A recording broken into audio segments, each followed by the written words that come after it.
DMK MLA's bizarre claim. He says Narendra Modi and the BJP have killed Jayalalithaa.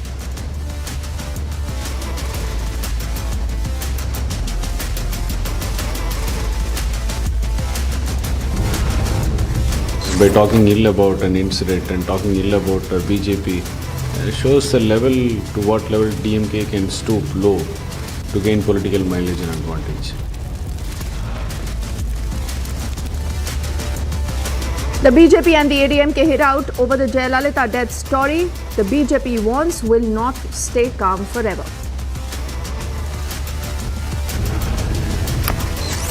Bharatiya Janata party की सरकार में न्याय की उम्मीद मत करिए।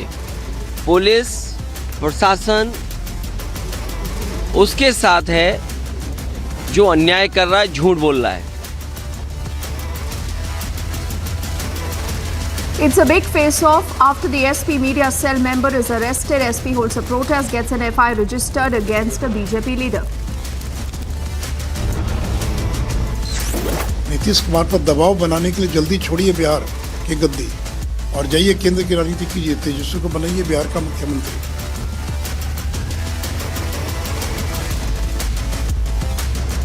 Sushil Modi claims many JDU netas in touch with the BJP. He says the JDU will be finished in the next 5 months.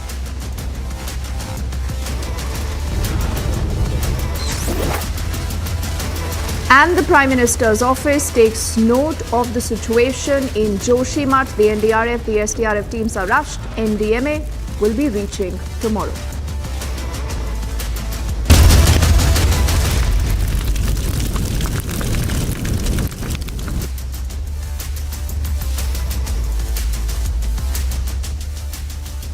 A very good evening. The show's called The Burning Question and I'm Deepthi Sachdeva. We begin this edition of the news with this big story that has garnered headlines ever since today. Now what's happened is that you have a DMK neta who on stage, while he's addressing his cadre, goes on to make an absolutely bizarre claim. He says that the BJP and Narendra Modi are to be blamed for Jayalalitha's death. Yes, you've heard that right.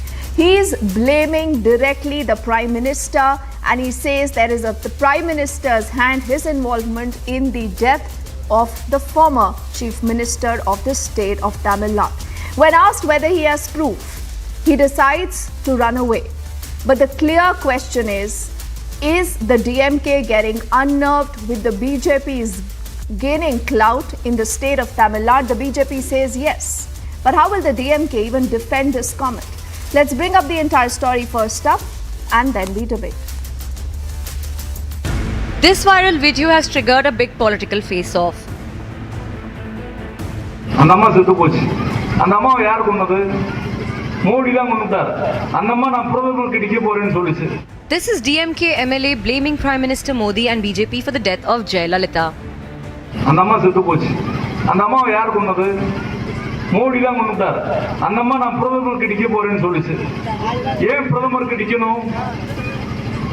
என்னை தவிர எவனும் நிக்க கூடாதுன்னு சொன்னான். அந்த அம்மாவை BJP தான் கொன்னது. இது பகிரங்கமாக நான் குற்றச்சாட்டை நான் சுமத்துகிறேன். Law Minister of India Kiran Rijiju hit out at the DMK MLA. BJP warned that they won't stay calm forever. AIA DMK also questioned the low level of politics. If he has so much of credible information, why didn't he depose himself before this Armusami commission? So trying to play petty politics by pleasing his master Stalin, by talking ill about an incident and talking ill about BJP shows the level to what level DMK can stoop low to gain political mileage and advantage. Not the first time that DMK is losing plot. It's the same DMK whose ally VCK demanded for a separate Tamil Nadu and the DMK stayed silent. Now its own leader is making personal attack at the Prime Minister of the country, making bizarre theories without any evidence. But the top leadership of DMK is silent. Can such grave allegations be made without any accountability? Let's debate.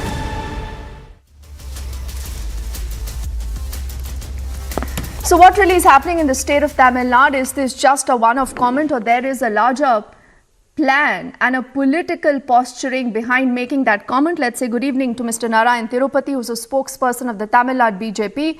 Prakash M. Swamy is a senior journalist. Karai Selvaraj is a leader of the DMK, and Jagdishwaran is a political analyst, completing our panel. And I want to begin this edition of the debate by getting the first comment with Mr. Selvaraj. Now, Mr. Selvaraj, you along with the DMK are running the state of Tamil Nadu. Will you take responsibility for this comment that has been made by a DMK neta?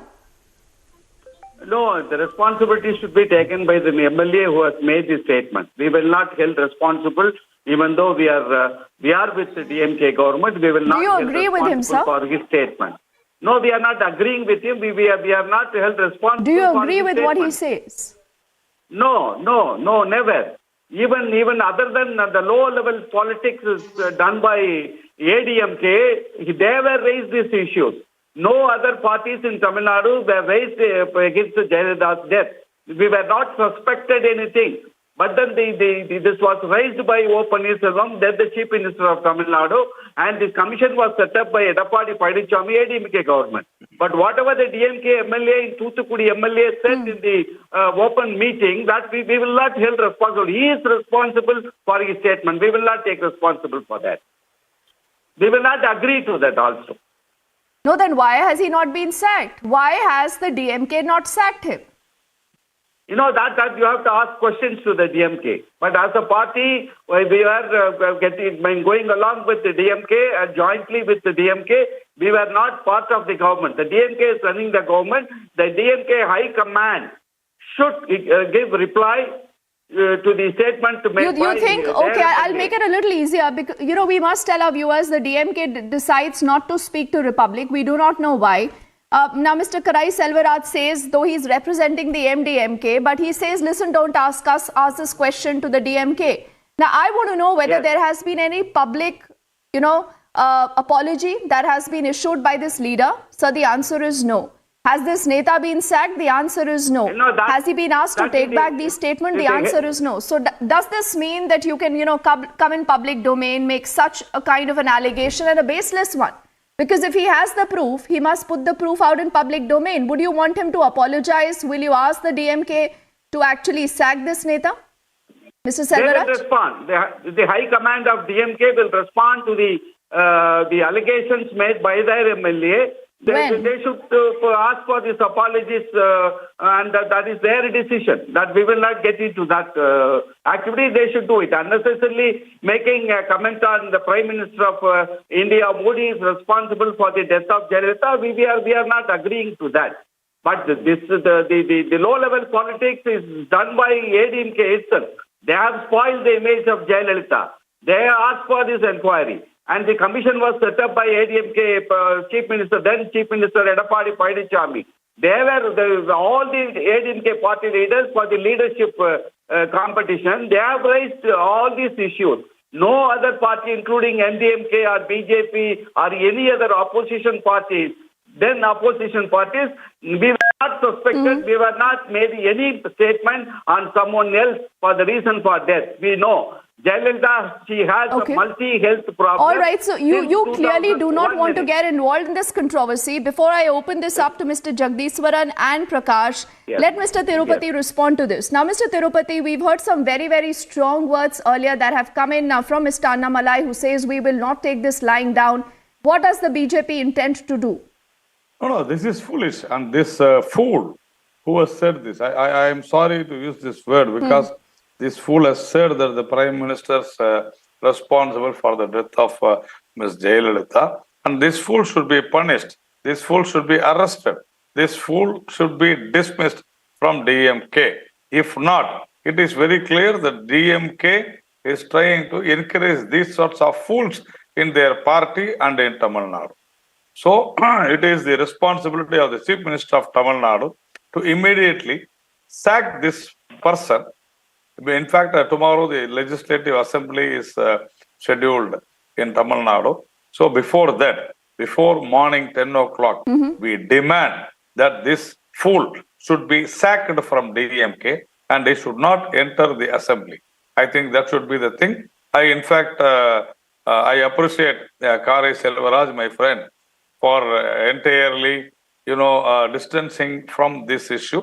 And I demand Mr. Y. Gopal Swami, their leader, to demand the arrest of this person. If at all what Mr. Kare Selvaraj says, if he is really true in his words, he should ask his party leader, Mr. Y. Gopal Swami, to immediately demand the arrest of this person.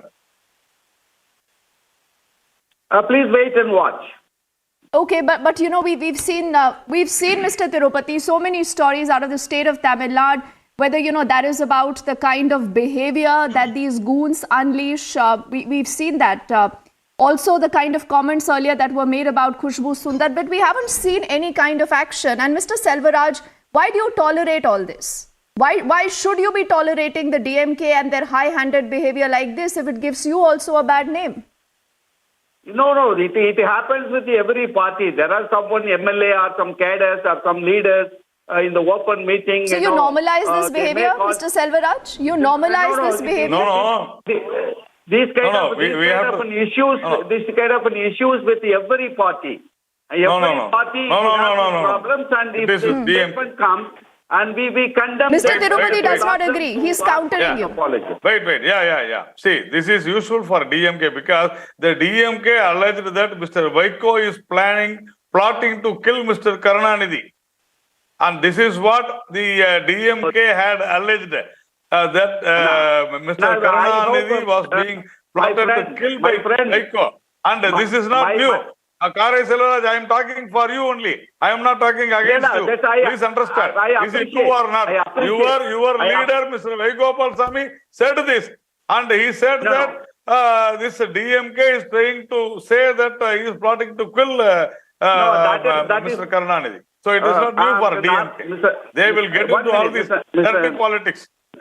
Mr. Narayanan Tirupati, I appreciate, but that is not the issue to be discussed today. No, is it true or not? The statement is it true or not? No, it's. I have high respect for Mr. Vaigopal Swami. I have high respect for Mr. Vaiko. And is it true or not that the DMK alleged, the DMK said that Mr. Vaiko is trying to plotting to kill Mr. Karunanidhi. That happened or not? And that is what these people are saying. So it is the instigation of the DMK, not this Markandayan has told on his own. It is the DMK in their public meeting have said this. That is the charge. Whatever you said about our leader, Mr. Selvaraj, quickly respond to that charge. Then we'll get in Prakash and Jagdishwaran also. Quickly, sir. That was a well-known fact. I am not denying to that. Our leader was removed from the DMK party by stating the statement. It is a well-known fact. But that doesn't mean that, the DMK is always like that. But that is DMK to respond. But we will not agree to the statement. But Mr. Selvaraj, you've admitted to it. You've admitted that there is a pattern. It happened. Yes. It happened in the time of Karunanidhi. It's happening again in the time of Jayalalithaa. So you believe that this is a political ploy? Do you believe that this is how you will win votes or defeat the BJP in Tamil Nadu? Because the BJP claims they are gaining foothold. The reason why you are nervous? That what I am trying to say is that there are many issues can be discussed like that.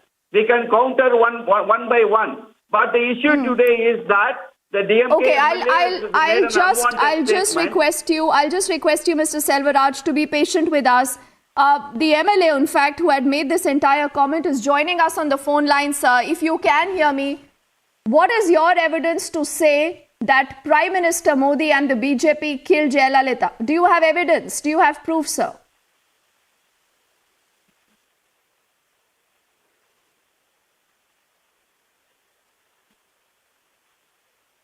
Okay, I do not think that he can hear us, but we'll get him back on the phone line. Okay, I'm told that he continues to be with us. So, Mr. Markande, if you can hear us, please do tell us whether you believe that you have proof, sir. You've made a big charge that Prime Minister Modi was behind the death of Jayalalithaa. How? Hello. Hello. Yes, sir, we can hear you. Yes. The commission appointed by Palanichami government, the former chief minister, to investigate the death of Jayalalithaa, former chief minister. Dr. OVC Reddy and Babu Abraham, along with the other invited doctors, treated Jayalalithaa under the guidance of AIMS. However, despite the suggestion of Apollo Hospital's own doctor to perform angio and surgery, the hospital refused. The government and hospital refused to the public that Jayalalithaa was doing well. Mr. Markandan, sir. I mean, because you're talking to us, I think it's important to put out the story as it is. What did you say verbatim? You said that Jayalalithaa was killed because she was a challenger to Narendra Modi. Yes, the public meeting, I said the matter. The AIMS hospital is under the control of the government of India, the medical minister. The cabinet ministers, the head, the Prime Minister Modi. The AIMS and the Modi led the cabinet played the irresponsible role in the situation. It is also wrong nothing that Jayalalitha's death resulted in collision between DMK and BJP, which is here the opposite. But in former Chief Minister MGR was sick, his recovery was aided by the former Prime Minister Indira Gandhi. Hello? Mr. Markandan, you haven't answered my question before I open this up, because with great efforts we've got you here because it's important to put your side of the story, sir. The BJP says you are obviously lying. They say, where is the proof? Not just that, they say if you do not apologize, if your party does not sack you, they say they will lodge an FIR against you and they'll get you arrested. Hello? Why? Sir, can you hear me? Hello? Mr. Markandan, we can hear you, sir. Can you hear us?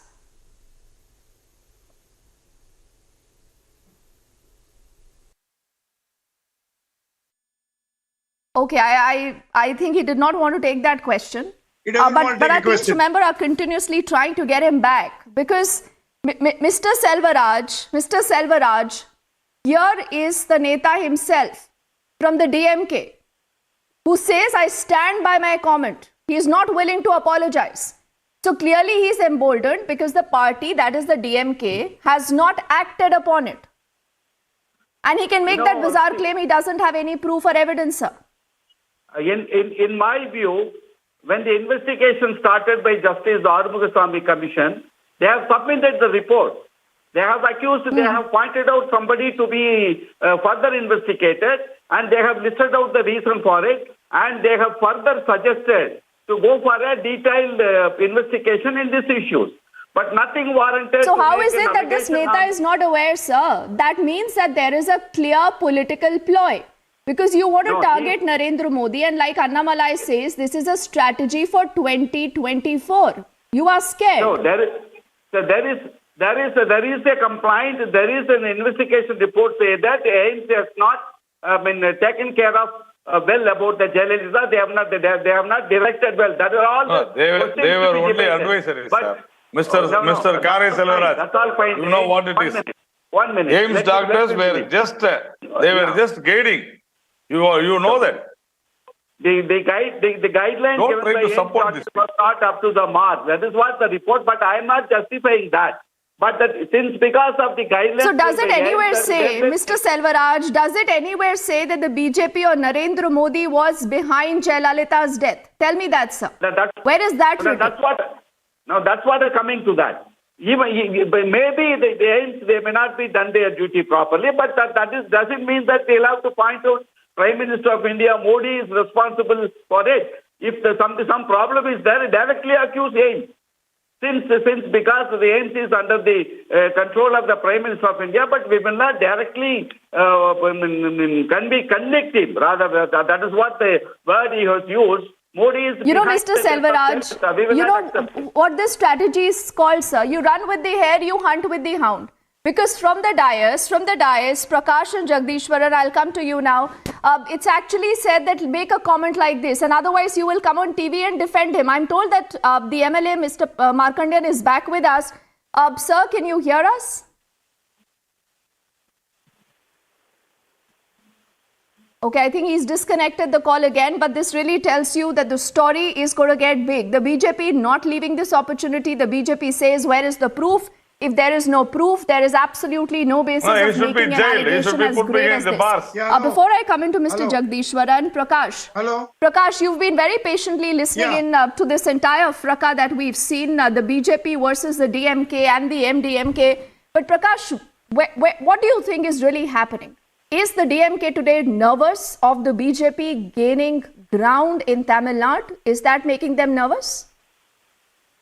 First of all, this is absolutely Prakash, ridiculous. apologies. I'm told Mr. Markandan is back with us. I'll just attempt if we can hear him this time. Sir, good evening. Can you hear us again?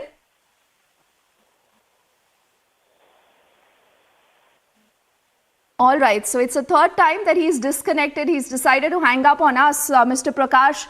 Why is he running away? Why does he not believe that it's important for him to clarify? What kind First of a of all, strategy this is absolutely ridiculous. This is the lowest of the lowest ebb in Tamil Nadu politics. We have seen worst in Tamil Nadu, but this is the real worst in Tamil Nadu politics. First of all, in Tamil, he says Prime Minister Modi killed Jayalalithaa. He never even alleged. He never even said he's responsible.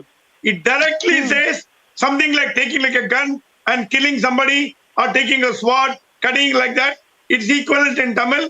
Prime Minister Modi killed Jayalalithaa. What is the evidence? And then somebody is talking, oh, ADMK people said that Jayalalithaa was... That is infighting between the two groups. Nobody blamed Modi. This is something like what Sonia Gandhi called Modi merchant of murder. Remember what happened in Gujarat? Sonia Gandhi called him merchant of murder.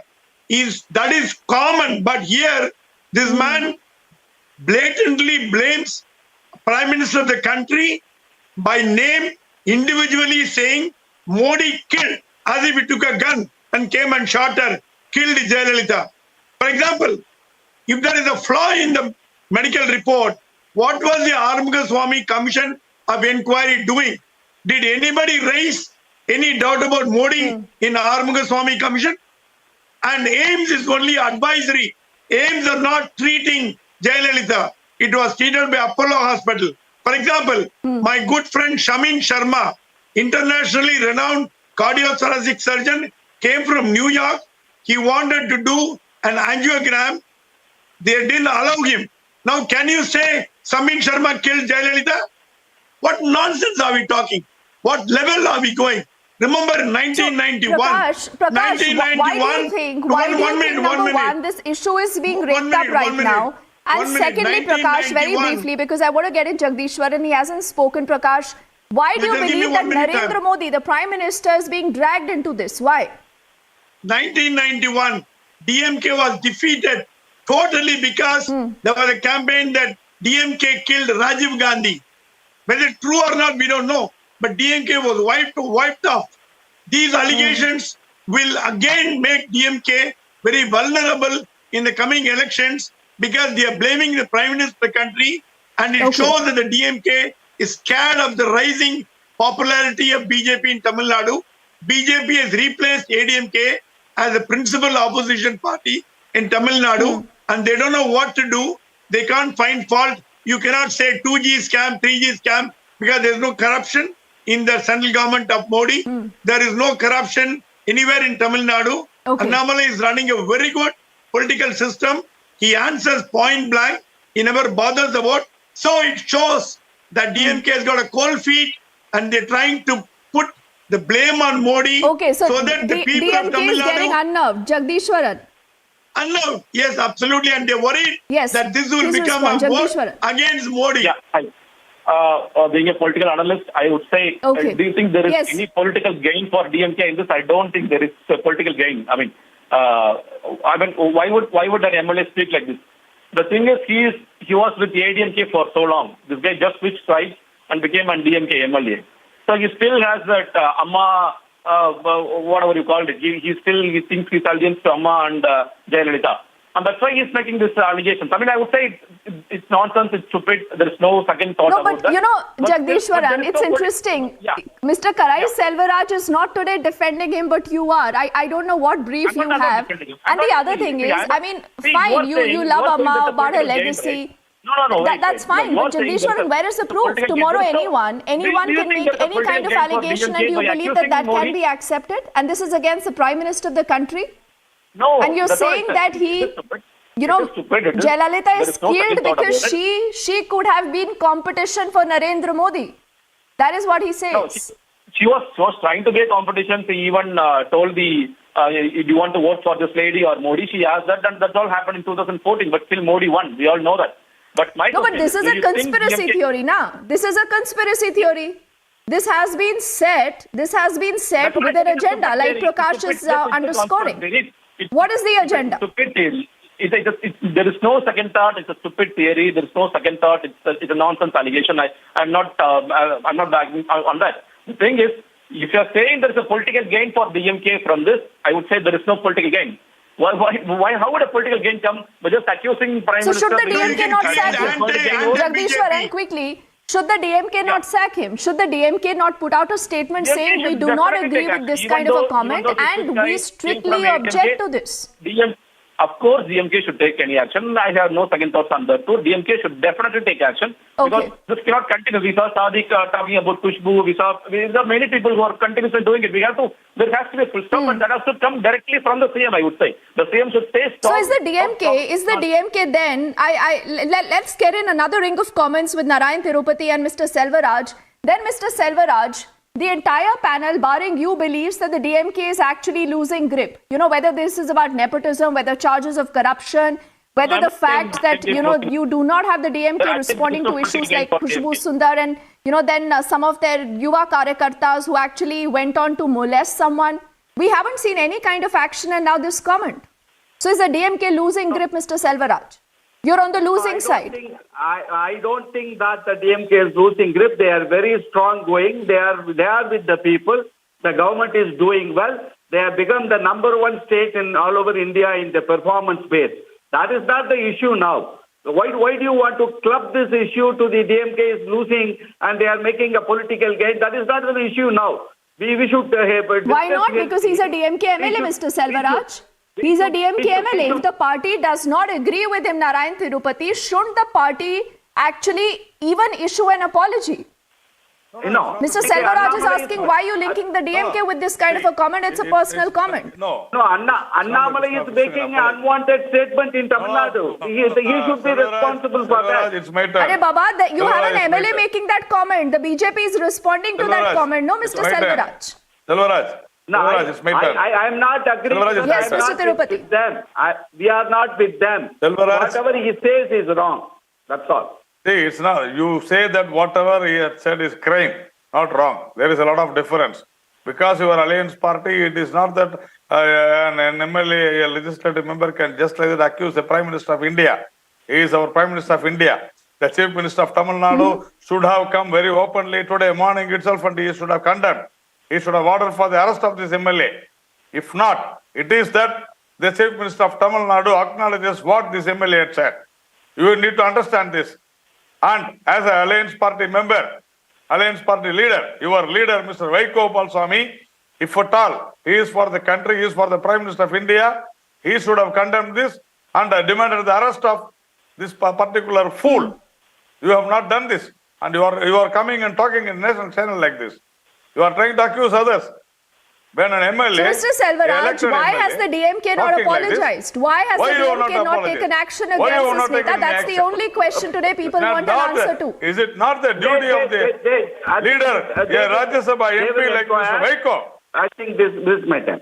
The Thoothukudi MLA has made a statement. They must be having an inquiry. It is not that, immediately someone can make an apology or making a statement. He must be, 1 minute, he must be investigating. Why You can not immediately immediately? make a comment. Why No, not Mr. immediately? Selvaraj, what is Why the you need logic, sir? time? You're saying an apology is Why do not you need made time just for? like this. There is a process to an apology. But you can go on the stage, Mr. Prakash, and you can make a comment like this, which is baseless. It does not, have any basis to it. No, and even now, when we are trying to speak to the MLA in question, he's hanging up on us again and again. Mr. Prakash. The more important thing is, the reason he's giving is absolutely stupid.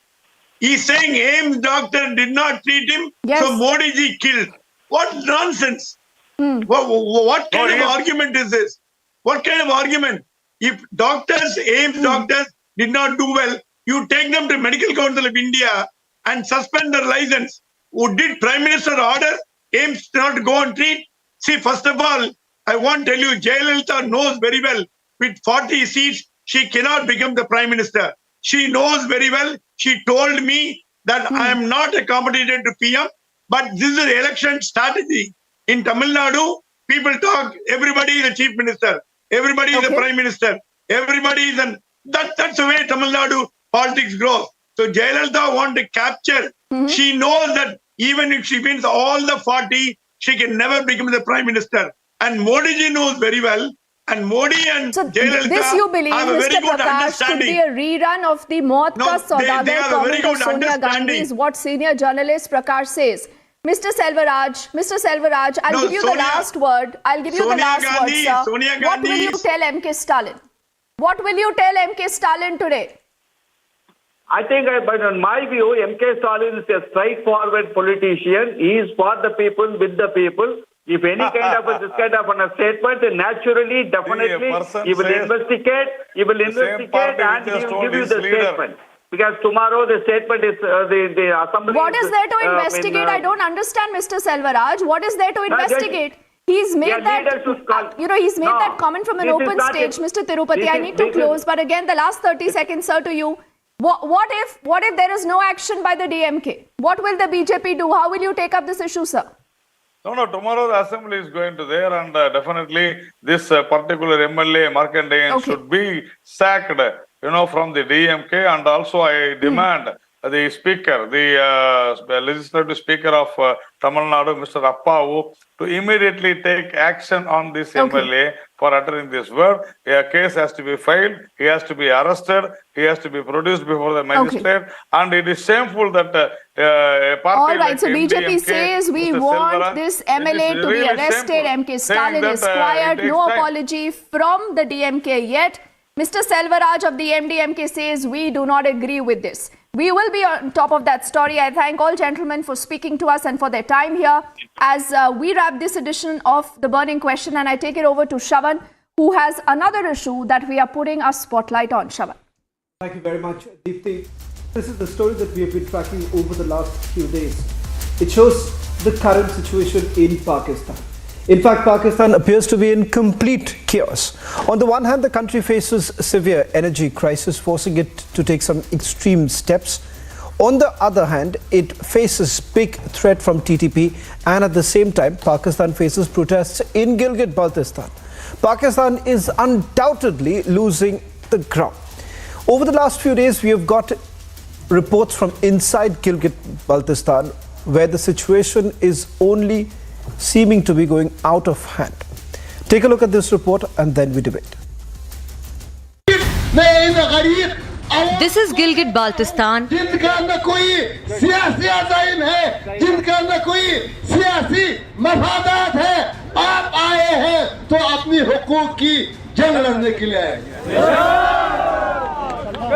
दोस्तों, अब हमारी मुतालिबात तब्दील होनी चाहिए. These are residents who want nothing more than to break away from Pakistan.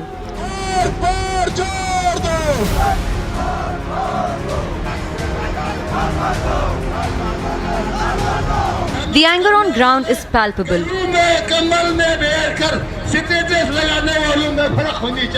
Protesters are threatening to march towards Kargil and Ladakh. The demand is just this.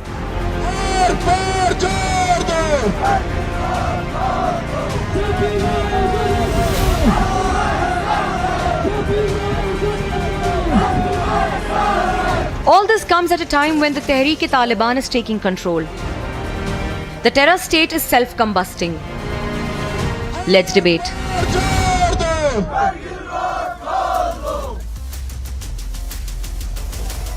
Joining us on this broadcast for now is Major General K.K. Sinha. Let me straight away begin by asking you, General K.K. Sinha, you've been monitoring the situation for over decades now.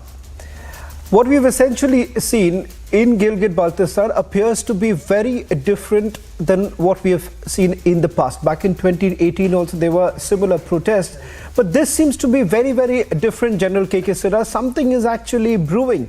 This time, over the last few days when I have been tracking this story, almost several activists from inside, despite the kind of threats that they are facing from the Pakistani army, they are coming out in the open and clearly stating that open the road to Kargil and Ladakh.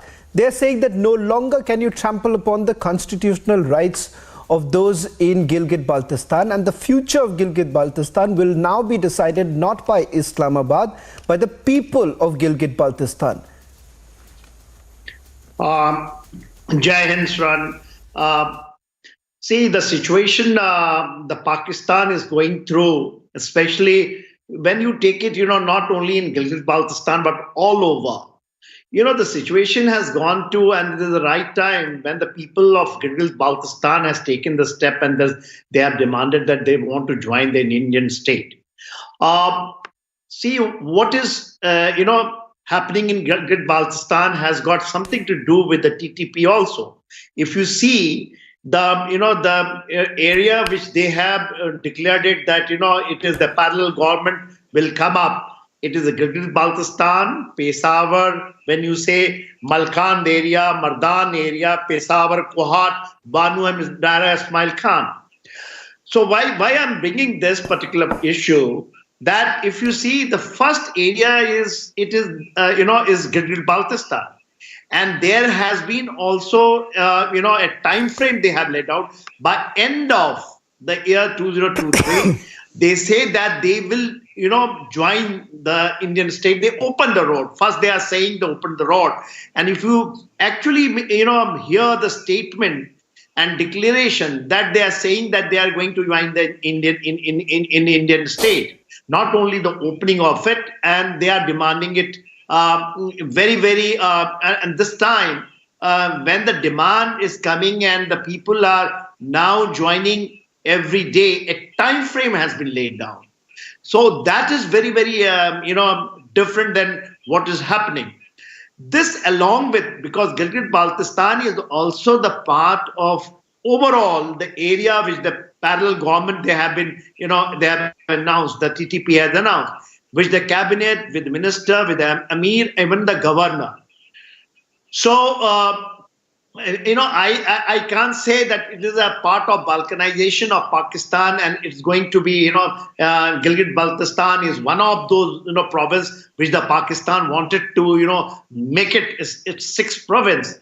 It is, something has happened which, and time frame you see, the time frame is what? The time frame is there, when they are going through all type of crisis and there is no way they can come out of it. Whether it is economic, whether it is a military situation, all along the Golden Line.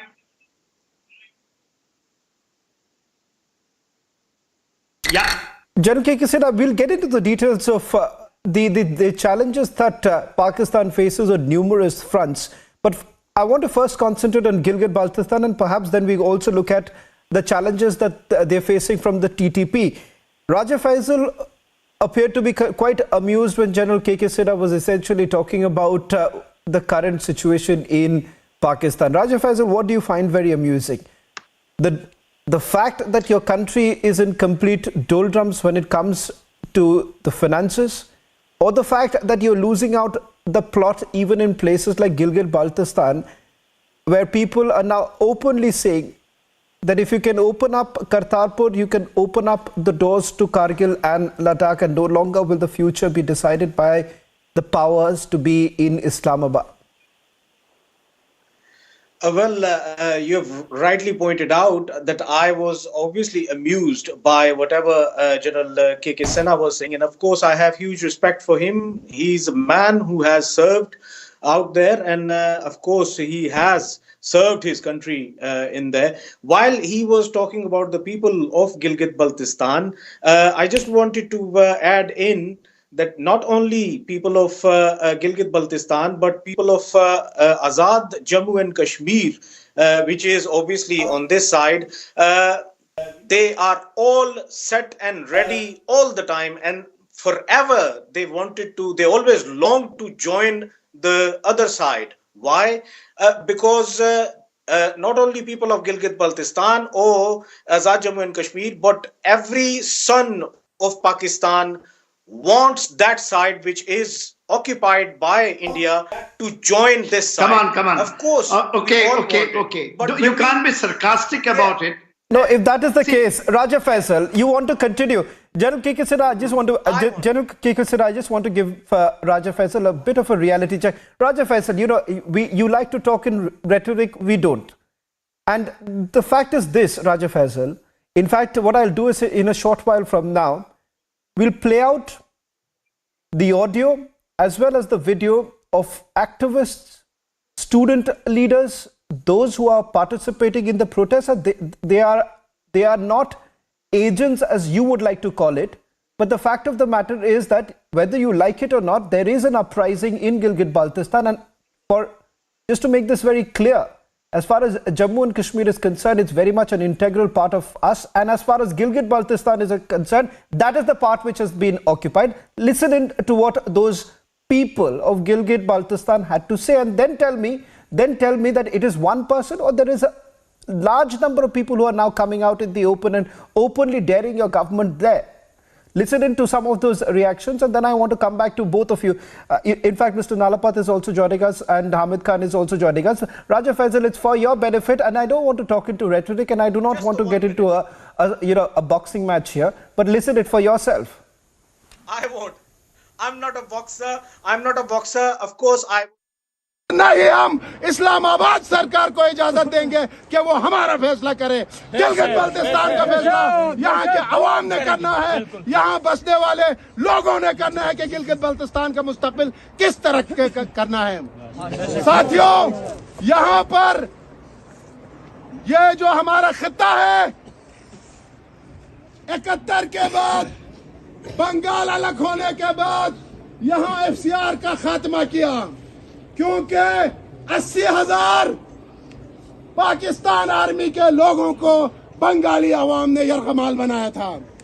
उन कैदियों को छुड़ाकर उनको accommodate करने के लिए भुट्टो और इजलाल ज़ैदी के जरिए हमारे इस खत्ते में उन्होंने फसादात कराए, शिया सुन्नी फसादात की बीज बोया गया।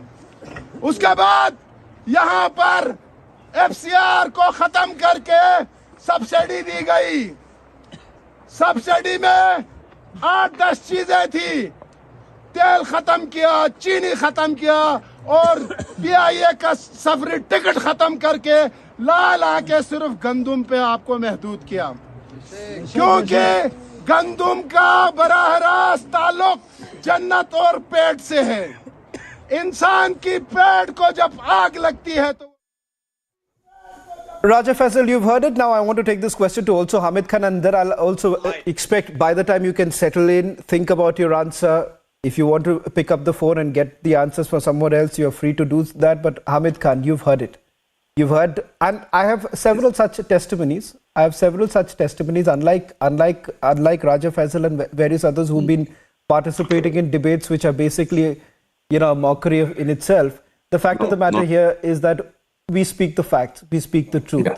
And the people of Gilgit are also now speaking the truth, which appears to become completely unpalatable for the powers to be in Islamabad. Hamid Khan, you want to respond? Yeah, thank you very much. Shivan, I mean, the only problem with when you say that you or your media speaks truth, I always say that unfortunately your media shows the half truth. Your media has failed to show the reality. It is not about, Gilgit-Baltistan. It is not about any other regions in Pakistan. Did you ever show what is happening in your own country? About 8 or 12 different states are asking for, independence, including Khalistan, Kashmir and others. So there is some time... Which state is asking for independence, Hamid Khan? I don't know which... Or anyone could be asking. There could be some reservations Hamid Khan, from sorry, a I don't want to. people, I don't want to right? put you down, And talking of Hamid Khan. I don't want to Pakistan, put you down, Hamid Khan. You know, one second. if you will listen to me, it Hamid would be Khan, really listen to me. great. You said 7 to 8. No, here I will. Trust me, I will allow you to make your point. Okay. Trust me, I'm going to allow you to make your point. But Okay. all that I'm asking you is that when I was raising this question, what I did was I came with facts. I made you hear the people of Gilgit-Baltistan. I did not make any sweeping statements. Yeah, that's When right. you are Can I coming up mention with a can I sweeping mention statement, the like number there of are 8 to states? 10 states? Allow me. Can I mention their names? What is the hurry, Hamid Khan? What is the hurry? I'm asking the question. 8 to 10 states are now demanding in India for independence. Do you have any proof? I come with proof. I mean, I am asking you, the people of Gilgit-Baltistan have realized the truth. They've realized that, they are the ones who are saying that, look here, our family members in Ladakh get the subsidies, and look at the development that's taking place in Kargil and Ladakh. I would say, we are more than happy to be with them. Let me count on my fingers. Khalistan movement, Kashmir movement, Assam movement, Junagadh movement, Mizoram movement is supported by whom? Arunachal movement, Nagaland movement. Khalistan is whose creation?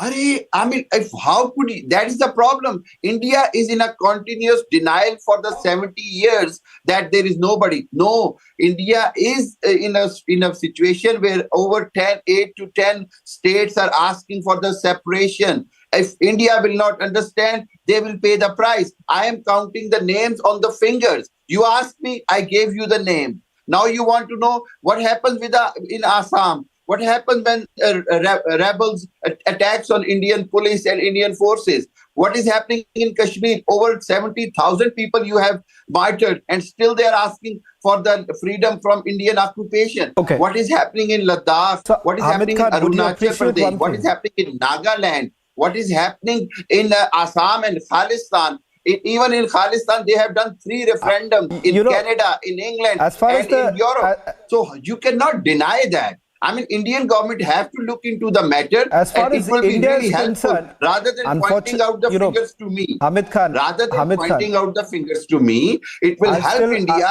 if they will look into their own problems. I'll still try, Hamid Khan. I'll maintain the dignity of my show. 1 second. Hamid I would like to answer you. My shows are not bereft of facts. 1 minute. I can't hear. Hamid Khan, I'm the one who's supposed to ask you the question, but I'll be gracious enough to answer your question. It's not my job to answer you. It's my job to question you and mediate here. Yeah. Now the question here is that, as far as whatever you've said, that you are accusing us of half truth. Unfortunately, your general knowledge seems to have only having diminishing returns. Now let me also bring in Professor Nalapat right now. Professor Nalapat, you've heard Hamid Khan. Hamid Khan, it'll take me a couple of minutes to answer your question. Now, as far as the Indian state is concerned, we know how to handle things, and we don't have to go with a begging bowl to anyone. Similarly, with us, we know how to when we are asking you a question of what's happening in Gilgit-Baltistan and bringing you facts, you can continue with the rhetoric. As far as the Khalistani movement, let's not forget it was started by whom, and today who is really paying for it? If Khalistani movement is what you're talking about, the revival of it is paid by whom? You know it very well. Where is it originating from? I don't want to get into the Stuckfest right now. I want Professor Nalapat to also come in and put this into perspective from the geopolitics of the... No, 1 second. We'll give the reality check. I'll give you the reality check. Go and figure out what's really happening. What's happening in TTP? You are talking about rebels in our country. Look at what is happening. You are fighting on it on a daily basis. I don't want to get into that. Pakistan has provided a lot of evidence. If Professor Nalapat is there with us, Professor Nalapat, I'm not very sure if Professor Nalapat is there. Hamid Khan, allow the other person to also. I gave you the opportunity. Hamid Khan, I never stopped you from making your point. You made your point, right? You made the allegation that we seem to be heading this entire breakaway path. That's the nutshell of your argument. Professor Nalapat, I want you to at least tell our dear friends from Pakistan that what exactly is really happening and why they shouldn't be blindfolding themselves, because the reality is knocking at the doors. On the one hand, you have the threat that's emanating from Pakistani Taliban, and secondly, As far as Gilgit-Baltistan is concerned, Republic TV over the last 1 week has put out multiple testimonies making it abundantly clear that the people, there is a major uprising which the Pakistani army wants to somehow suppress. Well, I'd like to make a small point here, which is that we have Kashmiris all across India, not only in Jammu and Kashmir, but all across India. Number one. Number two, tourists are very welcome in Kashmir. They are welcome to go there. Unfortunately, Gilgit-Baltistan and Pakistan-occupied Kashmir are today enclaves largely controlled by the Chinese military. It's a very sad fate. Pakistan is run by its military, and its military is basically composed of, dominated by people from a particular part of a particular province of Pakistan, which is why Sindhis, Baloch, Pashtuns are upset. But you don't have Baltis in Baltistan. You don't have original Gilgit people in Gilgit. You have drained it of those people and put settlers from a particular province that is the darling province of the Pakistan military. You have Kashmiris in Kashmir all over India. Do you have Kashmiri-speaking people in these locations? I've seen in New York, I've seen in London, so-called marches of Kashmiris. I checked with one or two Kashmiri friends with me. How many of them speak Kashmiri? Zero. Nobody. They're all Punjabis. Every last one of them is a Punjabi, masquerading as a Kashmiri. And I'm sorry to say, whether it's Nawaz Sharif or other Punjabis, they have settled into that part of Kashmir occupied by them, and they have become occupiers. And now China is occupiers of their country. Can I reply? Well, thank you very much, Professor Jayalalithaa. Can I reply? I just want a quick. I'm running out of time, so Faisal, 30 seconds. I want a quick response from you. Yeah, quick response from my side is that I think the gentleman who was about Kashmiris being all over India, he does not know the facts. I think he should have been talking about the colonies which are being in Indian illegally occupied Kashmir to settle the Ghar Wapsi and all of that stuff. The occupation is on your side. Anymore. Number one and number two. Number two, I think he hasn't got any facts about Gilgit-Baltistan, so I would not take him seriously. Raja Faisal. General K.K. Sinha wants to quickly respond, and I'll end with that. General K.K. Sinha. These are all rhetoric. Okay. Raja Faisal, you made a point. I want a quick response coming from General K.K. Sinha, and then we end the debate. Give me the cutscene. But let me give me the cutscene. Raja Faisal, just hold on. Give me the cutscene. I want a quick response coming in from General K.K. Sinha. General K.K. Sinha. Lala land he's living in. Yeah, okay, Raja, I don't want to shout. No one is. I think so. We showed you the truth, but you don't want to. The Lala land is yours. General K.K. Sinha, quick response. Thank you very much. He has overnight. I can also shout, please. Pakistan to Chinese. Raja, please, for the God's sake, listen to me. Raja Faisal, you made your point. Come on, this is Pakistan. Please, this is not for the God's sake, gracious please listen to me. I'm making a point, please. To Chinese. I'm not saying. Raja Faisal, hold on. General K.K. Sinha wants to come in. General K.K. Sinha wants to come in. General K.K. Sinha, go ahead. The last point. I have been physically in Gilgit-Baltistan during the Kargil war. We have gone inside that area, and they know what I'm talking about, the Sarkardu area. And we have dealt with the NLI, the people what they are talking about. They may be talking in rhetoric. I'm telling you something of brass tack on ground which is there. NLI, even that time, Northern Light Infantry wanted to cross over to India at that time. We didn't allow that thing to happen because we wanted to have a clear-cut thing, when we said, okay, you go back. Swaran, let me put that thing, to these people. Okay. Now the people of Gilgit-Baltistan is asking, and they have given you a time frame of 1 year. Absolutely. No, General K.K. Sinha, I'm sorry I have to interrupt you. General K.K. Sinha. General Kikisan, I'm sorry I had to interrupt you, but this is a story that we are tracking very closely. Over the last few days, we have put out all the multiple testimonies. Hamid Khan, Raja Faisal, we'll call you back once again for you to see more and more testimonies which are coming in. Not many would like to dare to show that, but here in Republic TV, we've got our foot inside to show you the truth which you would continuously deny. Professor Nalapat, thank you very much, as well as Raja Faisal and others for joining us on The Burning Question. This is Samiksha Srivastava reporting from Mumbai, and this is Republic. We tried to draw a complete divide between, say, Savarkar, Bhagat Singh or Bagha Jyoti, and is that the right thing to do? Because there was something that connected them. We look at what divides them. What we are trying to do is to see this history from today's ideological lens. But their lens was completely different. They were a part of one big project. So I think we are not doing justice to this movement by trying to carve them up into small bits and pieces based on, today's ideological debates.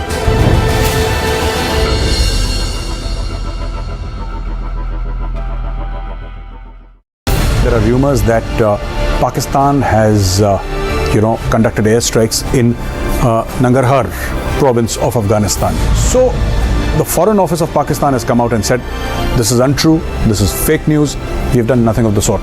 But if you remember last year, Pakistan did conduct airstrikes inside Afghanistan in two different provinces. And more than 40 people died, out of them 15 or 16 were children. So the Pakistani Air Force actually killed children inside Afghanistan, and the Taliban condemned it.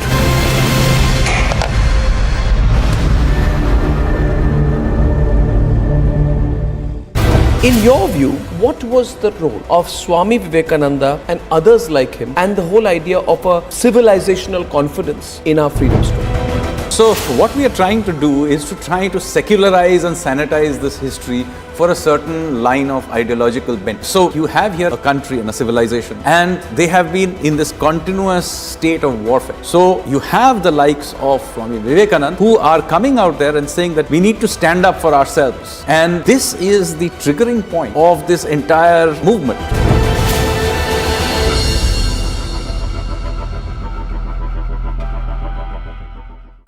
My question to you was that generations of Indians, you and me, have grown up feeling that all that brought us was a passive, non-violent resistance. Now, was that overplayed?